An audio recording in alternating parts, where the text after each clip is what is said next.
So, without further ado, Dr. Richard Gardner.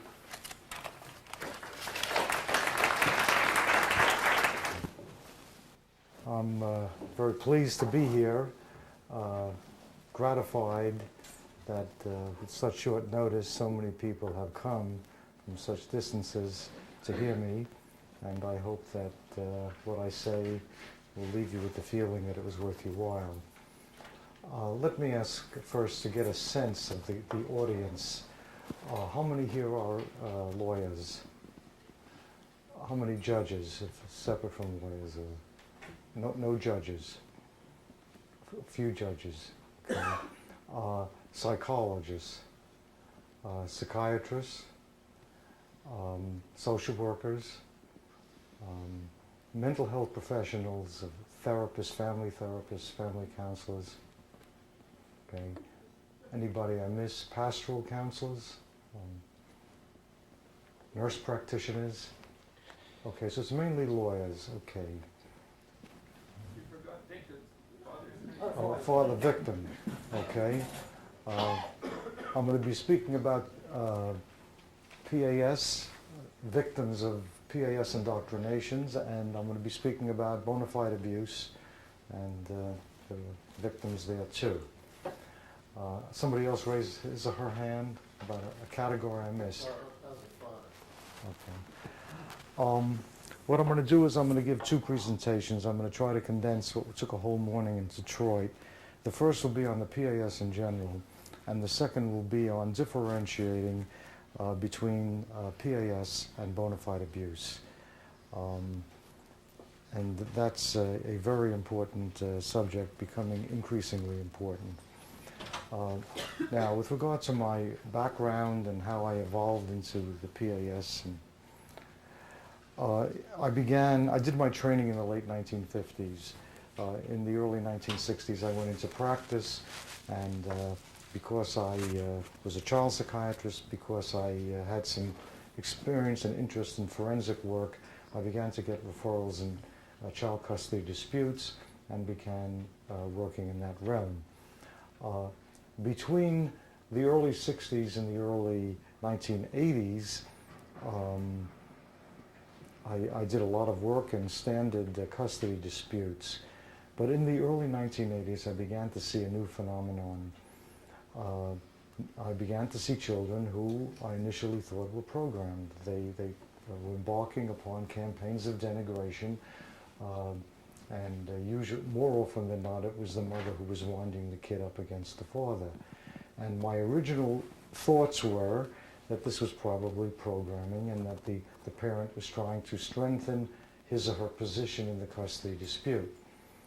But then I had a few experiences which made me wonder about the whole programming issue here. Namely, I remember one boy, early 1980s, who was in a custody dispute. The mother called me and said, I'm sorry, I'm going to have to cancel our next appointment 2 days hence. My husband's father died, and we're going to the funeral. I said, what happened? Well, he was an old man. He was in the late 80s, and he died of complications of diseases of the elderly. Okay. Kid comes in the next session with the mother, and I said, I'm very sorry to hear about your grandfather. I understand. He said, I guess they told you that he died. Yeah. He says, he just didn't die. He was murdered. I says, well, who murdered him? He says, my father. I said, wasn't he in the hospital? I thought he died of old age. He was an old man of 88. He didn't really die. He was murdered by my father. And I said, well, what happened? How did he do that in the hospital? He sneaked in, 7-year-old kid. He sneaked in the middle of the night, and when the doctors and the nurses weren't looking, he poisoned them. And I said to the mother, what do you think of that? She says, well, I don't think that really happened, but I wouldn't put it past the son of a bitch. Now, you see, you're laughing, which is data. It's ludicrous, but it's data. Why does this child come up with this scenario? There's the mother who supports it, partially. All those are questions that are important to answer and understanding what's going on here, including the laughter.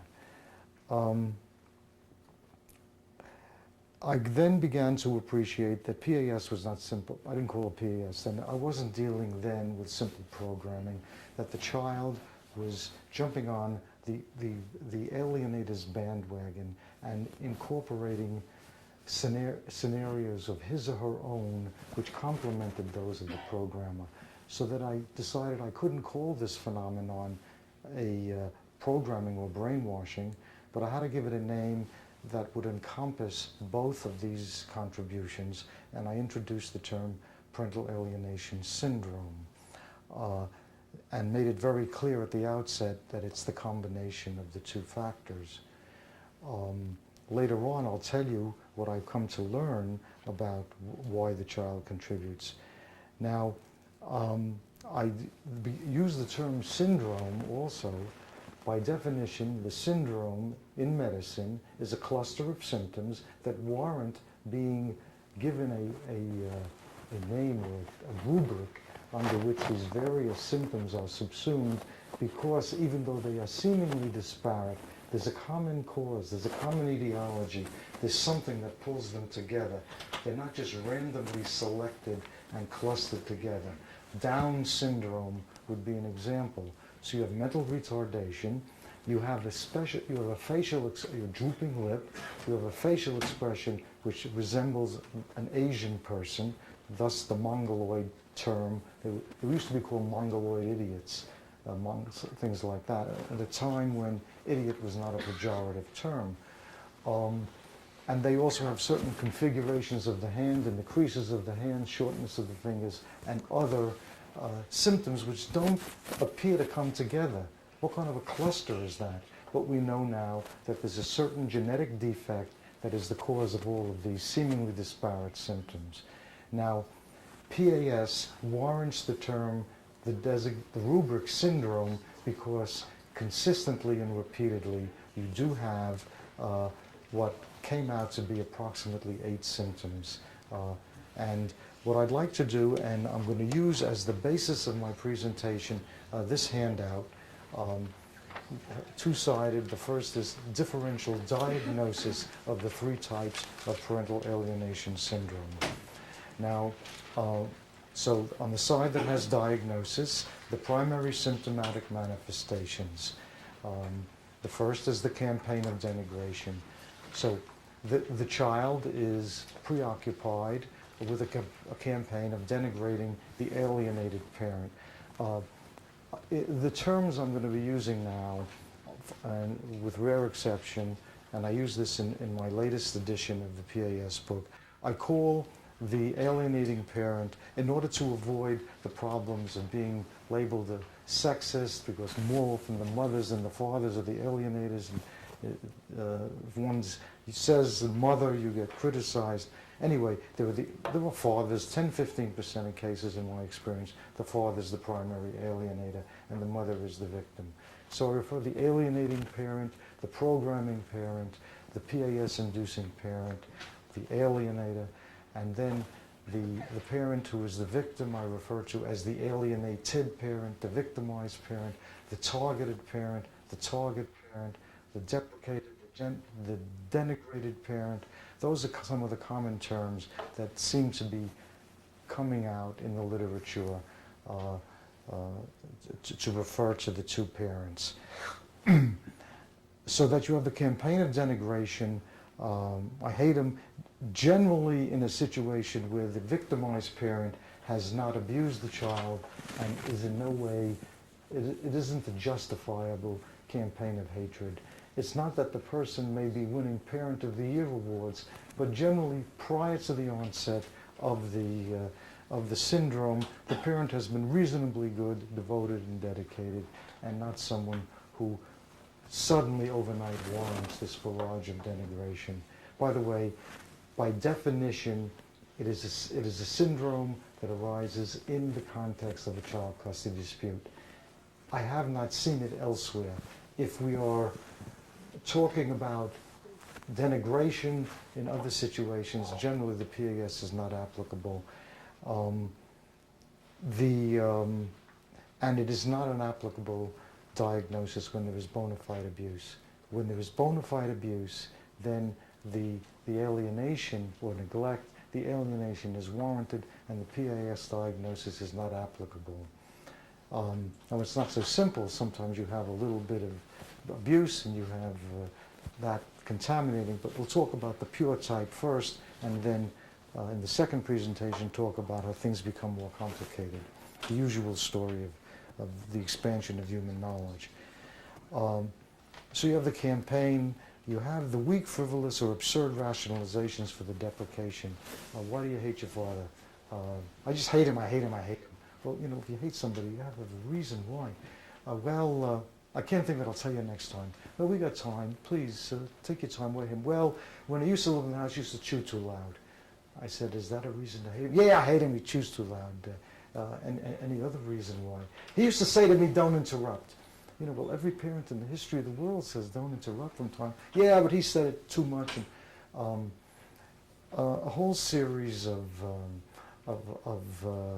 frivolous excuses that don't, I said, these are the reasons why you never want to see him again for the rest of life. Yeah, that's the reason why. You say to the mother, how do you feel about these reasons that he's providing?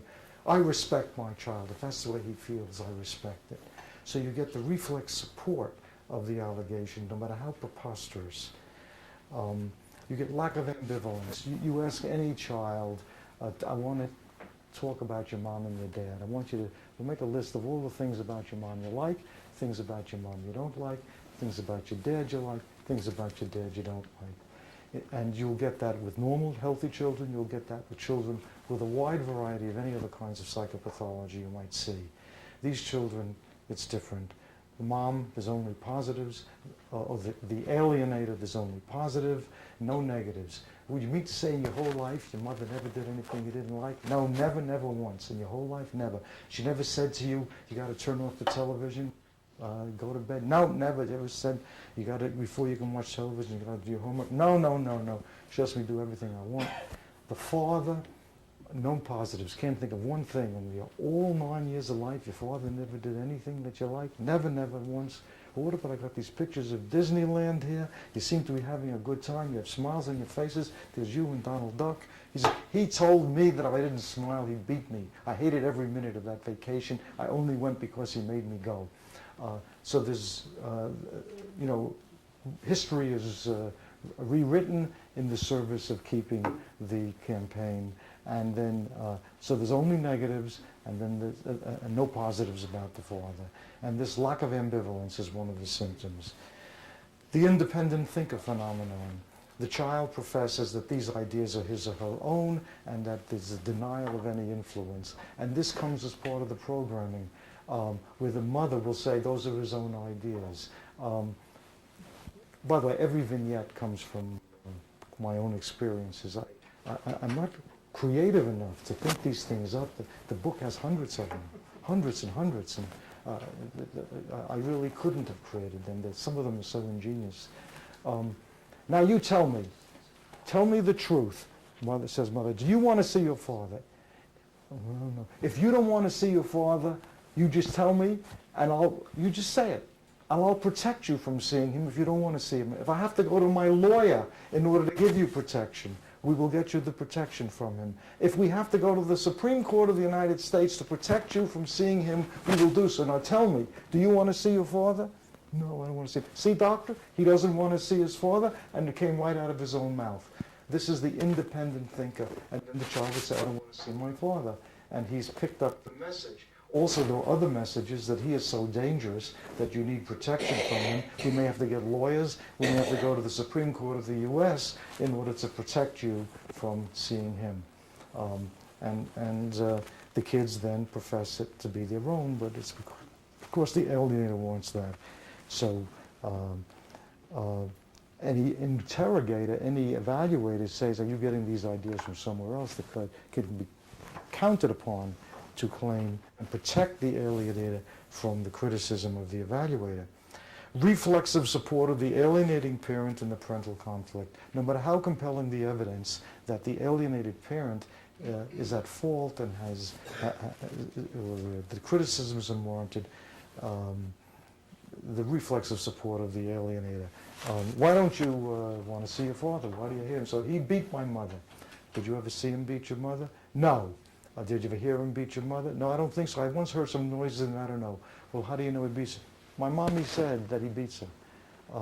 Well, your father said he doesn't beat her. And she says, well, I believe my mom because she wouldn't lie to me. But what about your father? He's a big liar. We'll give you an example. He said he didn't beat my mother, but I know he's a liar. Any other lies? Well, I can't think of them now. I'll tell you next time. So there's the reflexive support. Mother says, gets the kids to believe they're on the brink of death. Father never gives money. I hate him because he never gives money. Your father says he gives money. He says he has these checks here. They're all signed by your mother in cash. What do you think of that? They're forgeries. Just some kind of absurd rationalization to support the alienator. Absence of guilt. The child is, why feel guilty? The alienator is supporting psychopathic behavior. Spitting in the face of the alienated parent. Utilization of the most vile profanities. And with the full support of the alienator. So let me understand something now. What you're telling me is that you never want to see your father again, even if you live to be 1,000 years old. That's right. But you also say that you want him to pay all that money to send you to a private college and private high school. Right. Well, do you think that's fair to him? Yeah, it's fair to him. Well, why is it fair to him? Because he's mean and I hate him and he deserves it, and because of all those things that he did at the house, like what, for example? Well, he once promised to take me to the zoo, and he broke his promise. He lied. Yeah, I heard about that, but I understand that it snowed that day, and it was very heavy snow, and nobody was at the zoo. He's a liar anyway. He should have taken me to the zoo, and that's why you never want to see him for the rest of life. Yeah, that's why I never want to see him, and that's why I should pay all that money. Yeah, he deserves it. And spit in his face, call them with vile names, and with no guilt, because the programmer is supporting the psychopathic behavior. The borrowed scenario phenomenon, where you see incorporated into the child's own campaign terminology that could not be age appropriate, and you know where it comes from. A 4-year-old kid, father calls. Can't speak to him now. They just got home from school and they're preparing to changing their clothes and they're going out to play. Can't speak to him now, out to play. Can't speak to him now. They're just preparing to have supper. We're in the middle of supper. Don't you have any respect for people in the middle of supper? They just finished. They're doing their homework. They're watching television. They're ready to go to sleep. They're asleep. Plunk, plunk, plunk. Stop harassing us for all your calls. Harassing. Why don't you want to see your father, 4-year-old? He harasses us. That's why I don't want to see my father. Why don't you want to see your father, 4-year-old girl? He penetrated me. Penetrated you? What does that mean? Well, ask my mommy. She told me my daddy penetrated me. Some of that becomes the nucleus of a false sex abuse accusation. When I go to him, I have a separation anxiety disorder. 4-year-old child. Well, what's that? When I go to him, I have bad dreams. I have bad dreams in his house, and I don't have bad dreams in my mom's house. Well, what kind of bad dreams? Tell me an example of the bad dreams in your dad's house. I forgot. My mommy will tell you. So you see the borrowed scenario gets incorporated into the child's campaign. Spread of the animosity to the extended family of the hated parent. So that grandma and grandpa, uncles and aunts who previously had warm, loving relationships with these children are suddenly rejected. I don't want to speak to you anymore, Grandma. I hate your clunk. Presents, cards, uncles, aunts, cousins, the whole extended family network. It's spread. They all become vile and noxious. And the alienator seems to be blind to the effects of the removal of this child from the family network. That number just seems to be the number that fell into place. Of course, you don't see all the symptoms, but generally in the moderate and the severe cases, you see all of these symptoms. There may be 9, but you can probably add some of your own. But these are the major 8 symptoms of the PAS. Now, what you have on the chart here are the 3 types and how they differ. And it's very important to, when doing an evaluation, to get that information to decide which category, because each category warrants an entirely different approach, both by the mental health professional and the legal professional. And if you don't properly diagnose, you're not going to get proper treatment. This principle, diagnosis should precede treatment, is not generally appreciated by mental health practitioners who are not in medicine. You would not go to a doctor who doesn't diagnose you, who would just treat you without proper evaluation, whatever is necessary. But courts will order, put the treatment pending a trial, will find out whether the child was sexually abused. Well, what are you treating? What are you doing? What are you doing with that kid if you don't know whether the kid's been abused or not? But as I'm talking, there are thousands of kids in treatment all over North America, all over Europe, Western Europe, not Eastern Europe, who are in treatment, awaiting the outcome of the court to decide what the diagnosis is. It's a crazy system in many ways. So you got to make a diagnosis, and the type is important in terms of what recommendations you're going to make to the court in terms of dealing with the problem. Now, let's go down and look at this list. The campaign is minimal in the mild cases. In the moderate cases, it's moderate, but you still may get visitation. You have the transitional point difficulties are crucial down below the black line in determining the categorization. So in the minimal, the child still go and profess all kinds of criticisms, but they quiet down. The moderate, you may have great difficulties at the transition point, especially when both parents are there together and the conflict is present. In the severe, you can't get the kid to go. By that time, it's a paranoid delusional system. The child actually fears that he or she will be murdered or poisoned. There'll be blood-curdling shrieks. The kid may jump out the window, run into the street, and it might even be dangerous to try to force the child to visit under those circumstances. A panic, and it's almost not possible. Okay, that's an important way to differentiate the three types. Above the line, it's kind of obvious in terms of the symptoms. It's below the black line that you have many more important differentiating criteria. Behavior during visitation, primarily good with the mild. In the moderate, you may get intermittent. You get trouble at transition. Generally, after the parent has pulled the child away from the home, the kids may quiet down after varying periods of time. Once with the alienated parent, they may periodically catch themselves, and then the campaign will start, and denigration. A call comes from the alienator, and that can precipitate, oh, I forgot, and the barrage will start again. The alienator may, how you doing there? Oh, you okay? Thank God. The application being the dangerous things that happen. Oh, I had a dream last night, it was terrible. I thought you had died there or something. Or calls all the time to check it out. What are you doing now? What is he doing now? Is everything okay? I'm just worried about you. It's a message that this is a dangerous place you're in, and the alienator has to ever be vigilant and worried about what's going on there. The older ones may wind up the younger ones and remind them that it's time. I'm going to tell mommy that you were nice to daddy. I hate you, daddy. I hate you, daddy. Okay, so that will protect the child from being reported to the alienator about that they were nice. The behavior during the visitation of the severe, if they get in there is sabotage, even setting fires, destroying property, doing everything possible to cause grief to the victimized parent. Bonding with the alienator. In the mild form, the bonding is usually strong and healthy.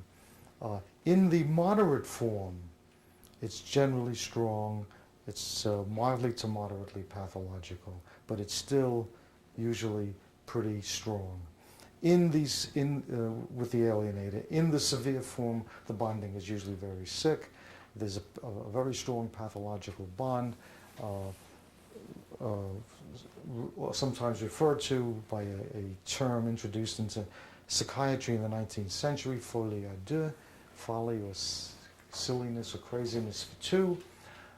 And it generally refers to a disorder in which a sick person who's more dominant will induce in a more passive, dependent person the same psychiatric disorder that the dominant person has, a disorder that the more passive, weaker person would not have otherwise suffered with if not being inculcated with that disorder by the more dominant person.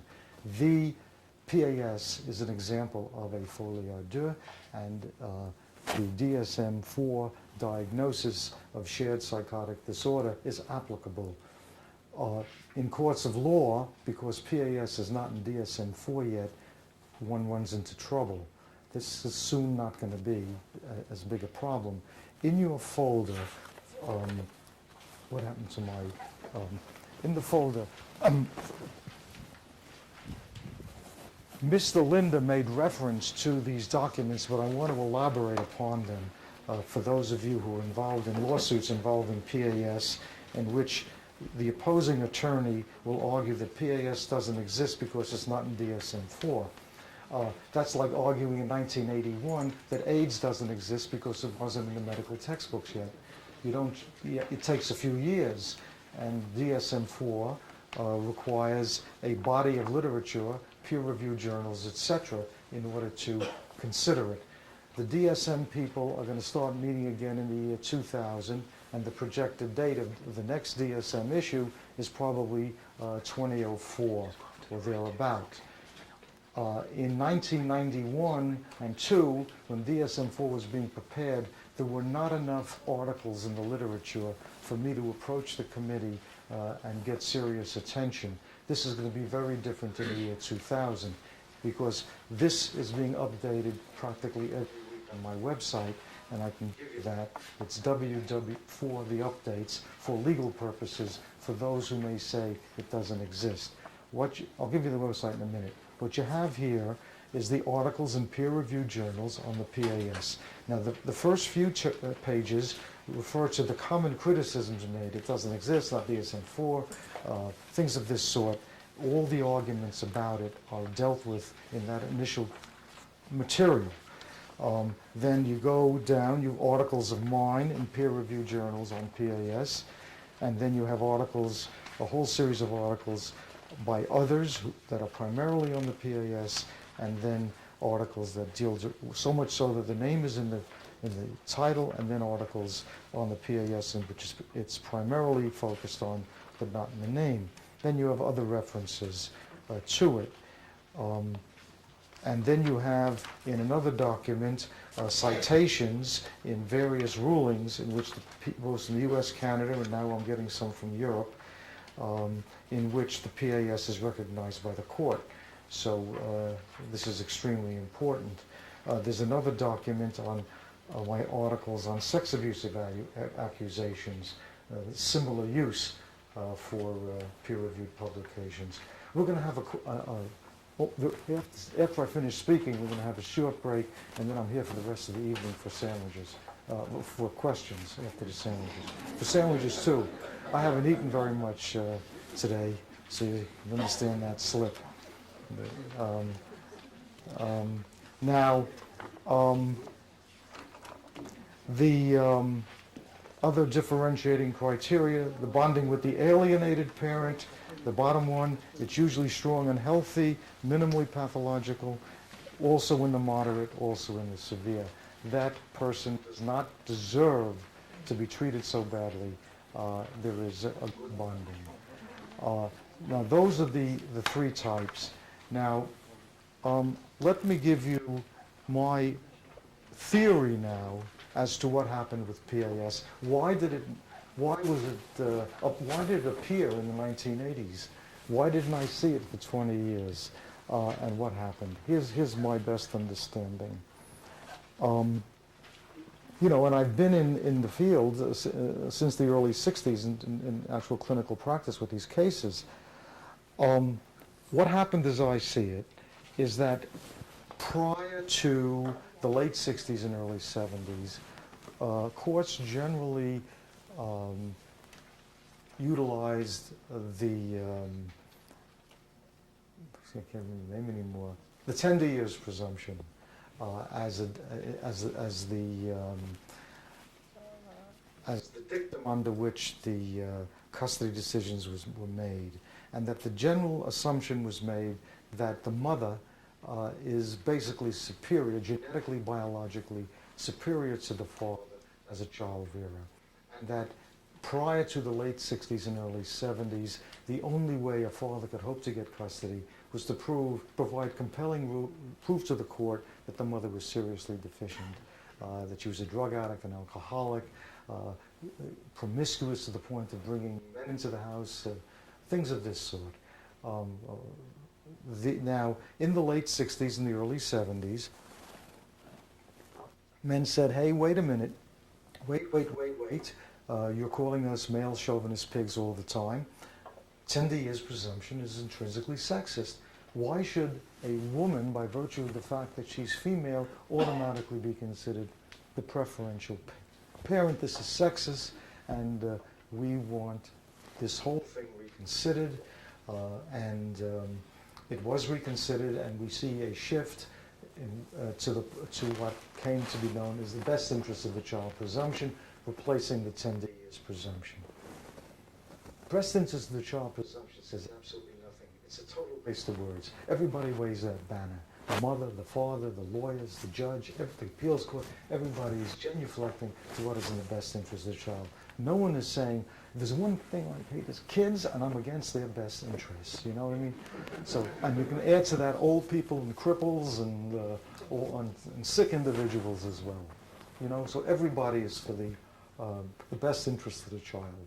It says nothing, and it's sanctimonious, but it gives no information at all. So what happened was that with that shift, and the courts complied, and the men had a better chance. Now they could go in because now the gender of the parent was not to be a consideration, but parenting capacity, independent of the gender of the parent.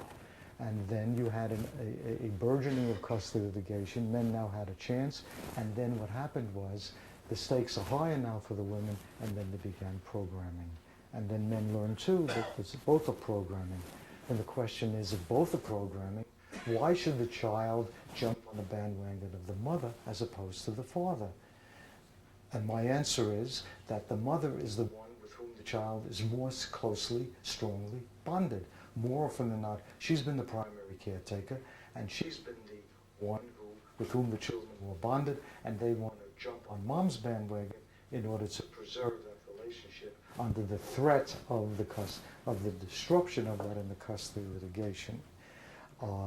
And that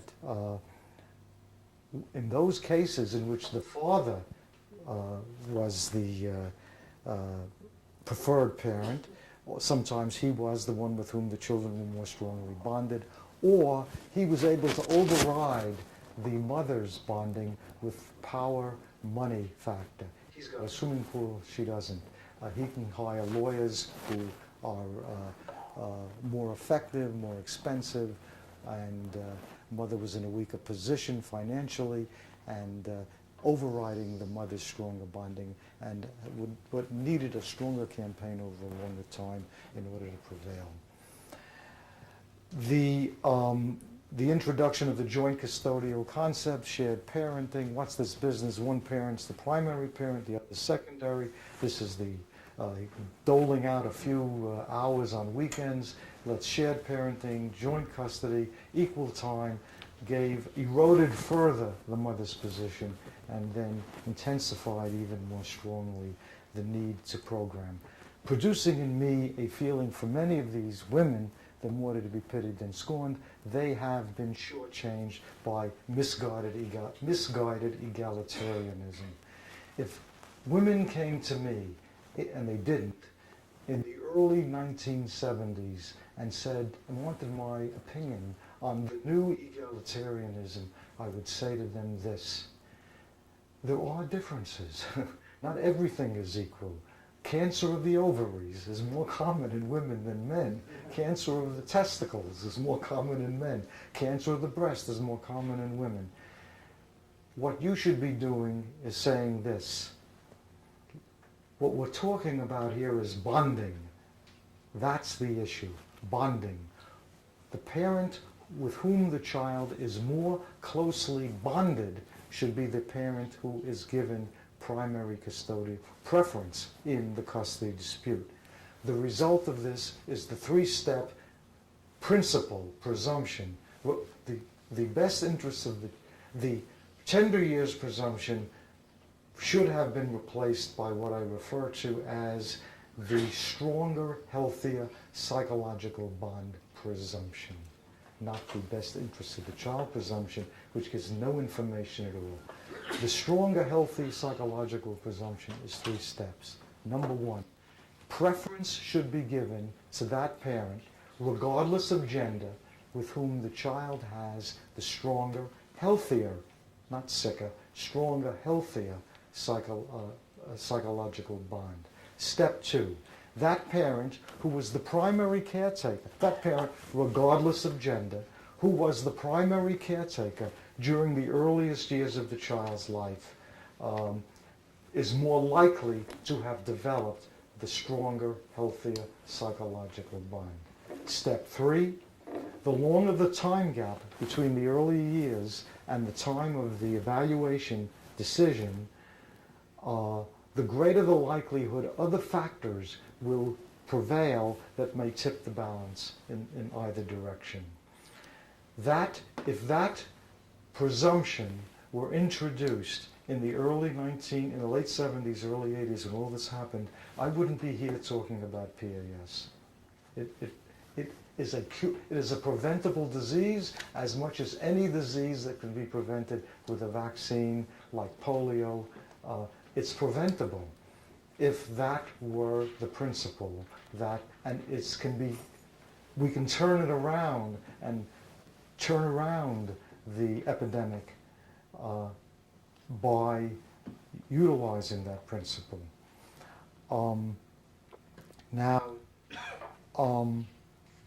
With regard to the second side of the sheet of paper, the treatment. Notice I use the term the differential treatment of the three types of parental alienation syndrome. Differential, meaning that there is different treatment for each of the three types. Again, cannot emphasize strongly enough, without proper diagnosis, you cannot properly treat. Legal approaches and psychotherapeutic approaches. I put the legal approaches first, not by chance, because they are more important than the psychological. In the mild, remember the disorder arises because of the concern of the mother or the alienating parent of losing custody. It's a programming.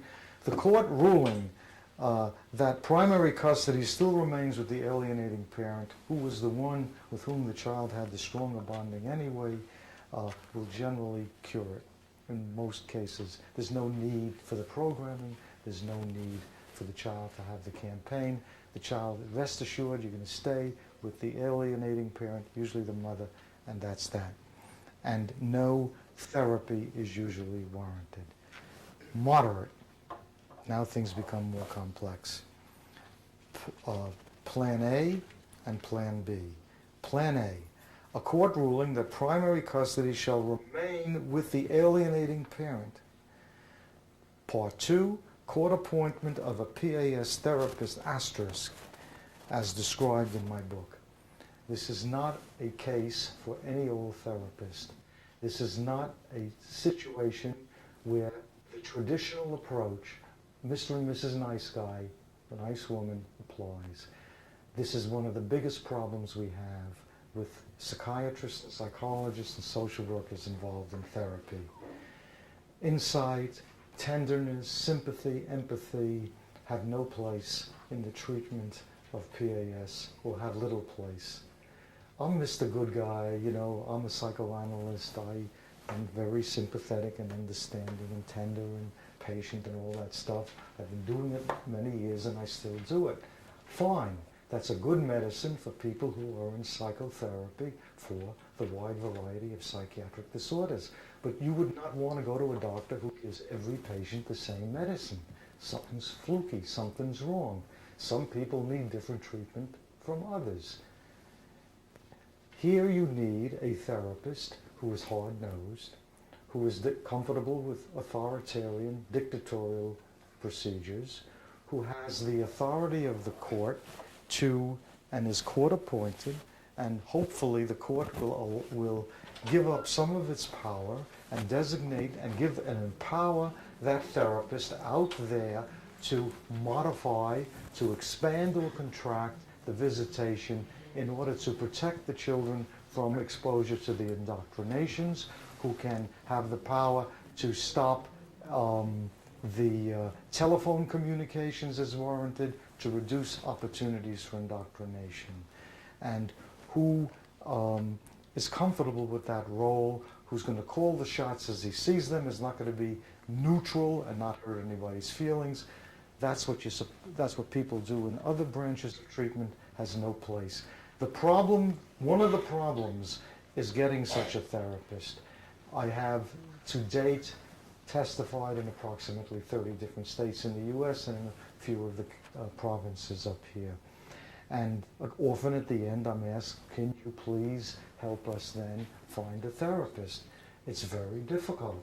It's difficult because, let's say now more and more people know about it, but a person is, so I will talk to someone, Dr. So-and-so, I speak to the person on the phone, he's very eager to get the case, he says, yep, I'm the guy for the job, and then a month later I hear that that wasn't the case, and nothing's happening, there's no threats, this is threat therapy. If you don't have those kids at this office at 5 o'clock, there will be a letter off to the judge Monday morning, and I'm going to recommend transfer of custody, sanctions, things of this sort.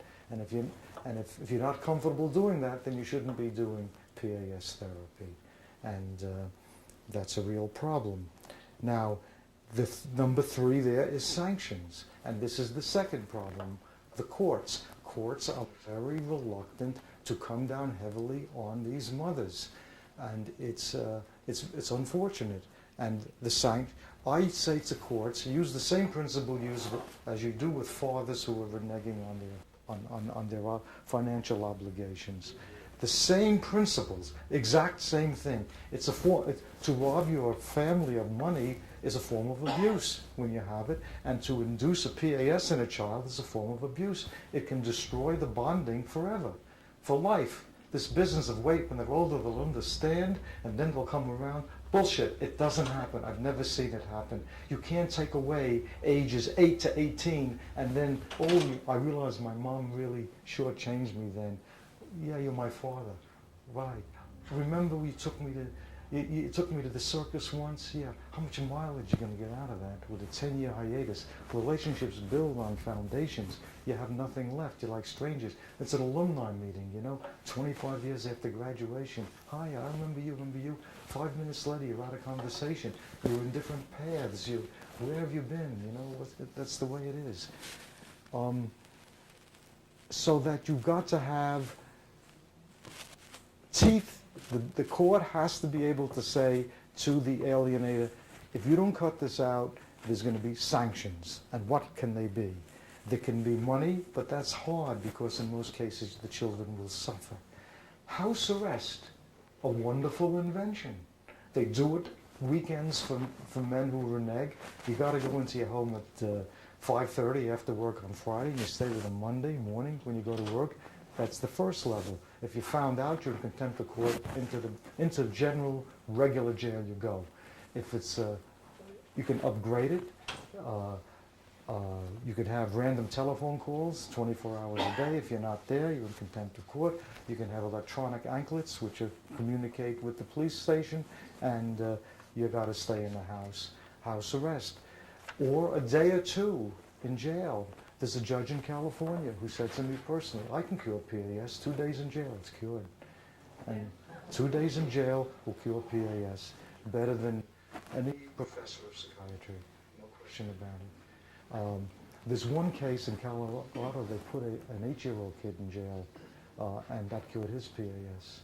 If you don't go to jail, you go to, I'm not recommending it, but the principle for a 13 or a 14-year-old, they put them in juvenile detention centers for bona fide crimes. You put the kid in there for a day or two. I believe it's a viable treatment that should be given consideration. You're dealing with a dangerous situation that gets worse and worse. And then regular, the house arrest and then the incarceration. It's one of the biggest problems I have is convincing courts that you got to come down heavily on the indoctrinators, and that therapy, schmeraphy, is not going to work. This has been oversold to the public. I'm a psychiatrist, I'm a therapist, I do it all the time. I'm a psychiatrist, I got 2 subspecialties, child psychiatry, psychoanalysis. I've been on faculties in different places. I know about therapy, and I know also a lot of it is bullshit. And that 95% of people do their patients more harm than good. And it's been oversold, but it's easy for the courts. Therapy in this case, judge has done his or her job, you're in therapy, you wash my hands of this case, the therapist is supposedly going to cure it. Doesn't happen. Do the follow-ups. Nothing happens. Therapy is what a PAS inducer wants. It's more time. 2 or 3 years later, there's nothing happened, we'll go back to court. Therapy didn't work, we'll try another evaluation, we'll try another therapist, at which time the kids are 14, 15, and 16, and that's it. It's the end. Okay, Plan B, occasionally necessary for the moderate. Court ruling, the primary custody is transferred to the alienated parent. That the parent is not going to cooperate in this program, is too deeply embedded in the deranged circuitry, nothing's going to happen, the threats of sanctions don't work, then you get the kid into the home of the alienated, transfers to the alienated parent. Can be done in the moderate, the kid is still visiting. And you've got to remove the child from the indoctrinations. Number 2, extremely restricted visitation by the referred parent under supervision if necessary to prevent indoctrinations. Okay, now with regards to psychotherapeutic approaches, for Plan A, the most common treatment by the PAS therapist, a program might be the alienator must bring the children to the therapist's office at 3:30 on Friday afternoon. And then the alienator and the children might be seen for a half hour.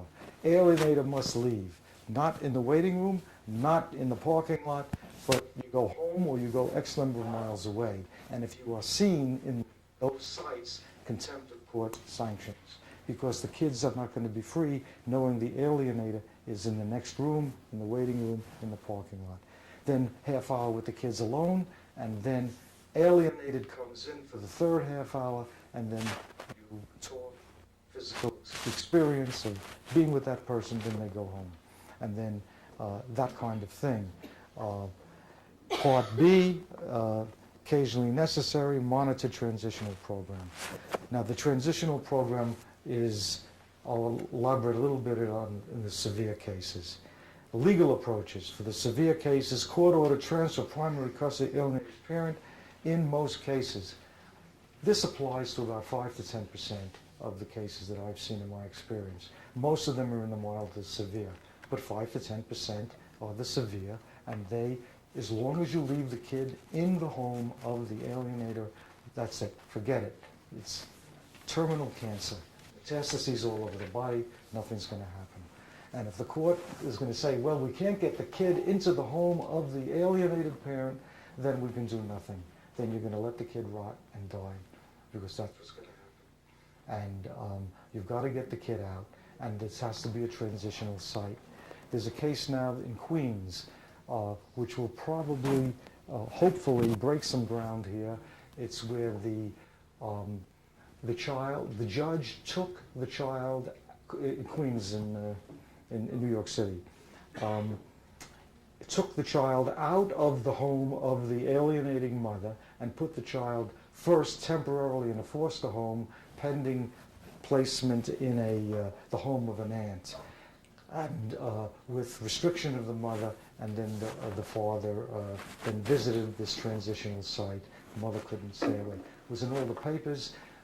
The Today Show called me on it, and I filmed a clip for the Today Show.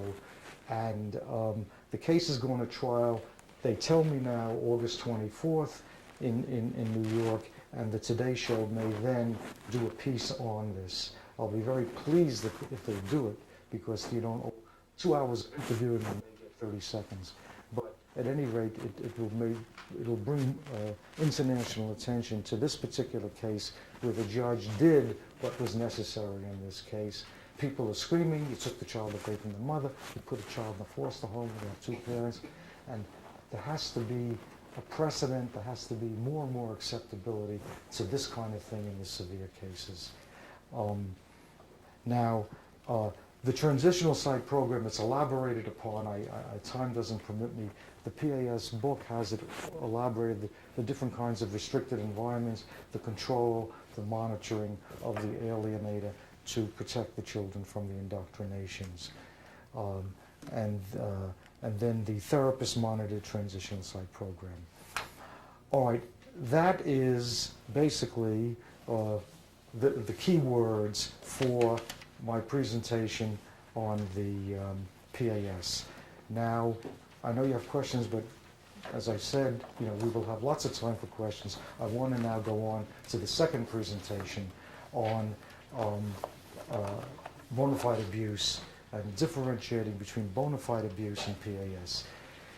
What's been going on in recent years is this. Bona fide abusers have been saying, I'm not an abuser. It's more for men than women. She's inducing a PAS in these kids. I've been father of the year, and these kids are not being abused. So you have a new problem now, a new development in the last few years on how do you differentiate it. Now I'm going to give you a classical case, the pure form, and then real life is often more complicated. You can have a little of both.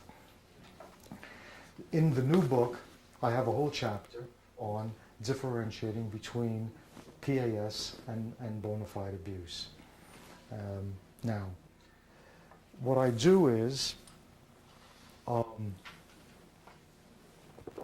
you have to, I divide the considerations into four categories.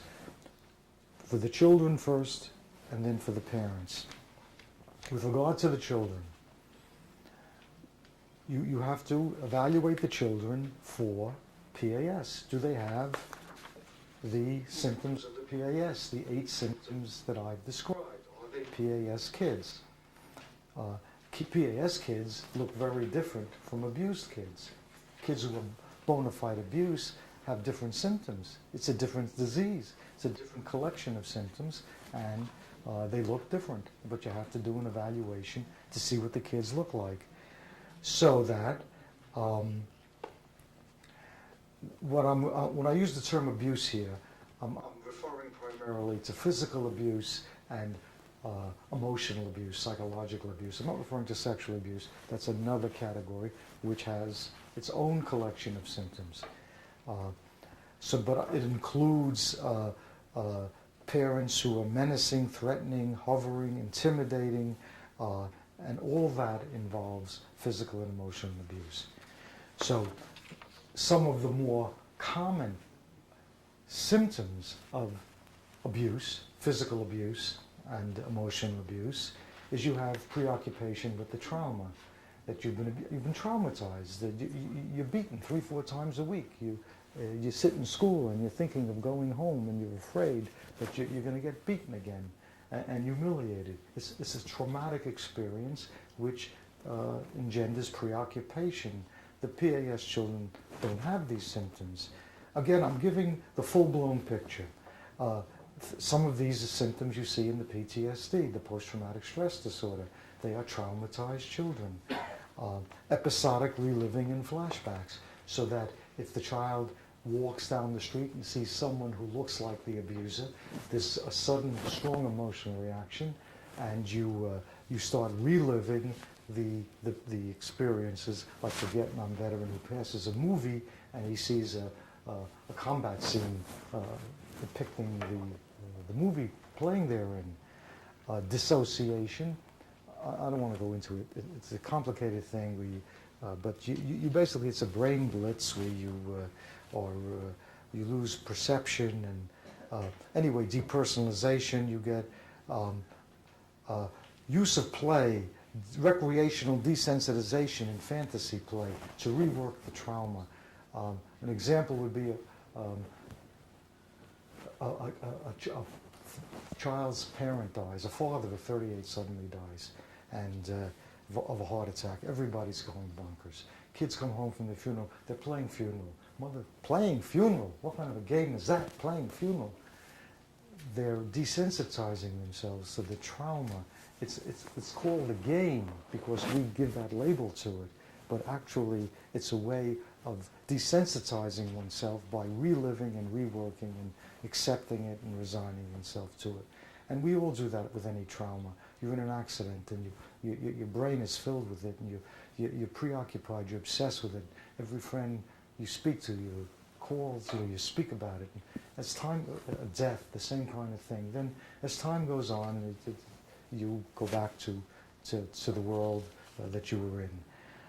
So the play is used to rework the trauma. So coping mechanisms, desensitization, the police come, they throw them out the window, they give them the electric chair, things like that.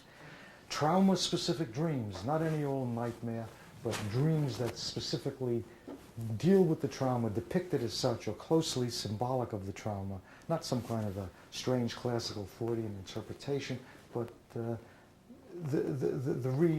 reworking the trauma, like every trauma, you dream it. There are Vietnam veterans now, 35 years later, can't sleep at night, they're still dreaming about Vietnam. Fear of people who resemble the alleged abuser, you generalize.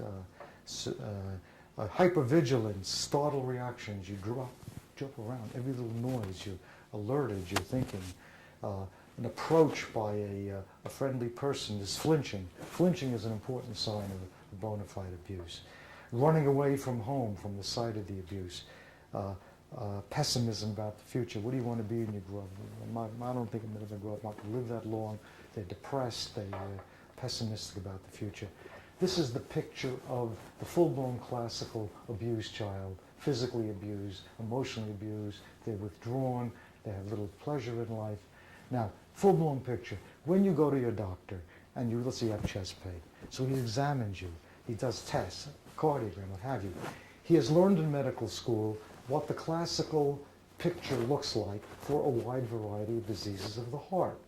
And as he's examining you and getting in the data, he's thinking of how you compare with XYZ disease, which is more likely, diagnosis, this is the most likely, differential diagnosis, rule out other diseases which may be considered, which look like it. So you compare to the classical, and then you recognize that the real world may not be as pure, but at least you got some guidelines. So this is the pure full-blown. So when you have a child in this particular family where mother says he's an abuser, and father says I'm not an abuser, she's a PAS inducer, you look at the kid and you see which is the child more like, A or B, and then you have a hint. Now we go to the parents and compare the parents in the PAS situation, the alienator and the alienated, with the parents in a bona fide abuse situation, the full-blown classical situation, and then see how this particular family fits in with those models. Now, cooperation with the examiner.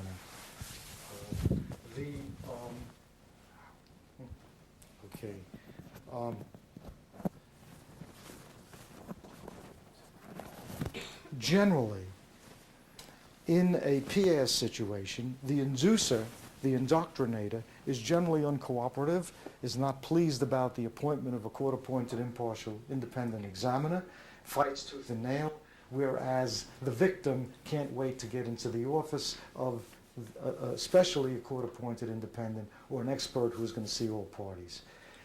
In contrast, in the abuse situation, the abuser is going to avoid and be uncooperative with such an appointment, lest the abuse be smoked out, and the victim, the parent who is a victim of the abuse, is going to be happy to have such an appointment.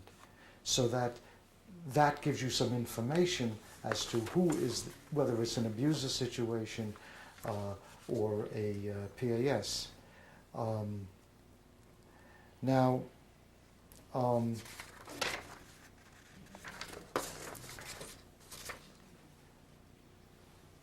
You see, this principle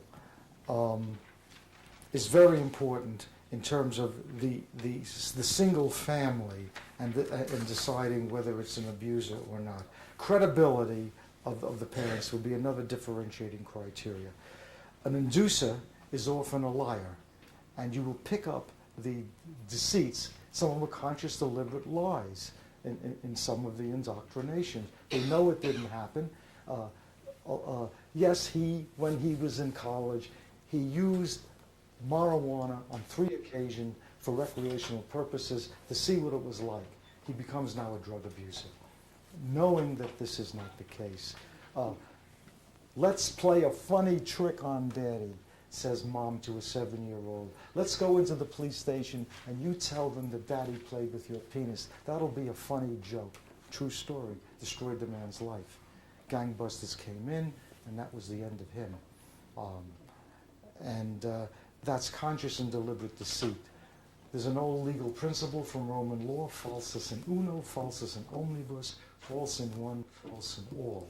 So if you pick up one lie, not a little white lie, a woman who lies her age a couple of years, I'm not talking about that. I'm talking about lies that are conscious, deliberate deceits, and if you're going to get it in one area, you're going to get it in another. Now, so that the abusers, the indoctrinators, usually have lies that go beyond the deceits involved in the programming, and abusers are usually liars and deniers and cover up.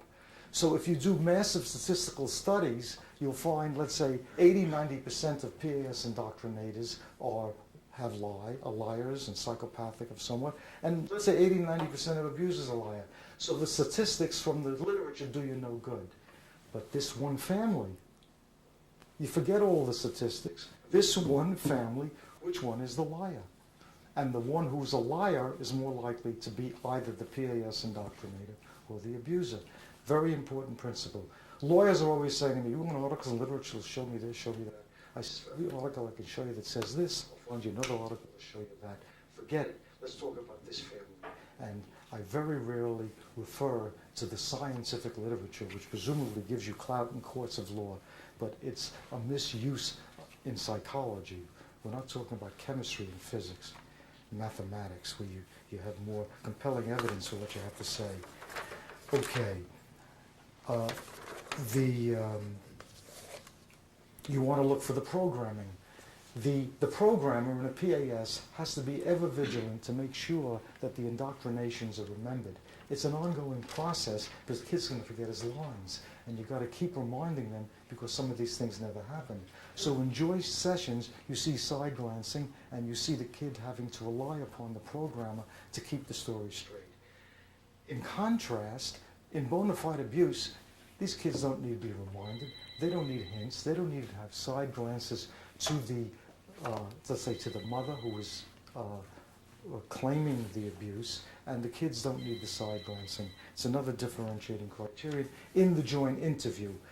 Only one of many examples why a proper evaluation should have joint interviews. I've been here for the last, I arrived here Tuesday afternoon. I've been involved in a case. Most of my interviews are joint. It's the richest most effective way of getting information. Now, overprotectiveness and exclusionary maneuvers on the part of the indoctrinator. Long history of overprotection, exclusionary maneuvers. Bona fide abusers are not generally overprotective. They're just the opposite. And they are not involved so much in exclusionary maneuvers. So that's another differentiating. Appreciation of the role of the other parent in the children's upbringing. When you have PAS, the PAS indoctrinator, in the moderate and certainly the severe cases, if the indoctrinator had her way or his way, they would want the victimized parent to leave an annuity and then evaporate from the surface of the earth. Commit suicide, be cremated, and have the ashes dropped in the river. But let's have the annuity. That's what the PAS indoctrinator wants.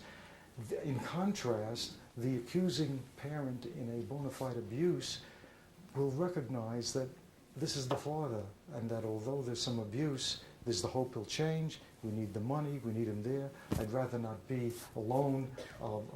The shame about exposure, and with all his problems, he's still the father, and he's probably still more dedicated to these people, abuse notwithstanding, than anybody else of the 5.3 billion people on Earth. So that there is still appreciation of the role of the abuser in the family's life, and even in the life of the mother, who may be the victim herself of the abuses. So that that is an important differentiating criterion. Psychopathic behavior, where they guiltlessly exploit without sympathy, without empathy. You have PAS inducers who are psychopathic. You have abusers who are psychopathic. So you get the literature on psychopathy in these people. It's, let's say, 70 or 80% in both categories. Does you no good. This particular family, who's the psychopath? Who's the one who's psychopathic? Who has that? And the abuser may be very psychopathic in many other ways. Doesn't care, no empathy, no sympathy, empathy goes along with the line. Comparison of the family members who are victimized. In the PAS, usually the indoctrinating parent will say, I'm getting a divorce from him because of X, Y, Z problems. But this man has been doing these things to these children. It's kind of a separate package of complaints. Yes, he did X, Y, Z to me.